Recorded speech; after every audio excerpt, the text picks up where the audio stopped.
everyone, so Sons of the Forest has been in early access since February, and I don't know if you've seen my playlist, but it dominates my videos. It's literally why I started a gaming channel. I was like, oh my god, this game is amazing, I have to show it to the world. Endnight, the developers of the Forest series, are known to have effectively used early access to get input from their users and make changes accordingly.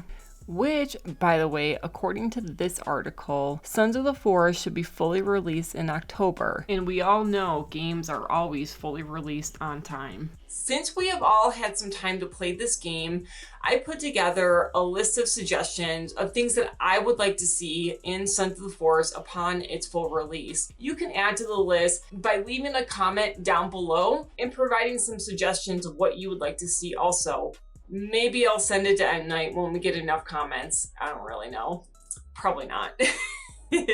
So that's enough for the intro. I'm going to get into the list now. I've organized it in 3 different categories, and that is in the storyline, the enemies, and then the overall gameplay, or the miscellaneous category. So let's talk about the storyline. I think the Forest left its storyline up for interpretation, and it's not that I didn't like that, but there were things in the Forest that were just too open-ended for me. Like, missionaries appeared in the Forest, but there really wasn't a single note or clue as to why or when they came to the peninsula. Were some of the cannibals the Sahara employees left stranded as the mutants started to take over, or were the cannibals there all along? When did the cultists arrive? Like, in my mind, I can see Puft and Corp having a conflict with the cultists because they're after the same cube, mineral, rock type stuff as the corporation. They're cutting into Puffton profits. And let's say Puffton was doing some illegal stuff, and so the cultists were doing some blackmailing to get them off the island. But before that transpires, Silver Jacket dude starts killing them execution style. I haven't found that video yet in my playthrough, but I am aware that Silver Jacket dude does indeed start to kill the cultists. Through the notes we find on the island, we know something happens on the island in these cycles, and the cube protects you from mutating during those cycles. It seems like mutations only happen underground because we encounter the mutants for the first time in the caves, and they don't start showing up above ground until you break the barricade for the caves. And we know it has to be something that is underground because the cannibals are fine. Well, they're not fine, but they're not mutating. So I think it would be cool for the cycles to happen throughout the gameplay. Like, I don't know, maybe the moon starts to look funny and that signals the cycle has begun. Then for the next day or so, if you go in a cave, there is a 40% chance of instantly dying or something like that. The cycle could happen when you're in the cave too. And to be clear, I don't think this should be a regular occurrence in the game, and I think it should be totally random, if that is at all possible. Okay, let's talk about the enemies now. Point blank, I think the enemies need better weapons.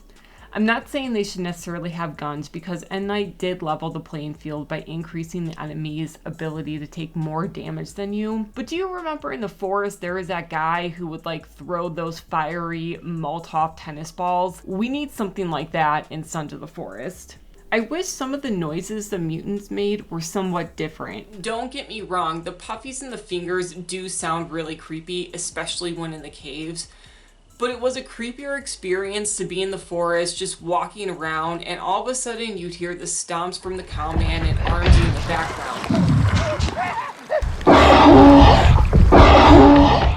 You couldn't see them yet, but you knew that they were around. And so we need the mutants to make that kind of noise where you know that they're coming. Alright, let's move on to overall gameplay. I think the despawn time needs to be increased. I'm currently playing in hard survival mode, and there are times when the mutants arrive in packs of 6 or 7 at a time. There have been many times already I've gotten only 2 or 3 pieces of creepy armor, even though I killed 7 puffies because they despawned just too soon. I don't think running water should hurt your health, or I think it should be a gamble to drink water from a river. Maybe make it so there is a 50% chance your health will be impacted if you drink directly from a river. I totally agree that pond water should impact your health 100% of the time because microbes are just sitting there brewing up a storm for your tummy. Speaking of running water, I think more rivers should be on the map. And speaking of the map, I think resources, cannibals, and caves should be spread out more. When you go to the eastern side of the map, there are hardly any foraging or looting resources, and it makes exploring the area less fun and hardly gives people an incentive to build a base there. In general, I think we need 3 to 4 more caves and bunkers in the game,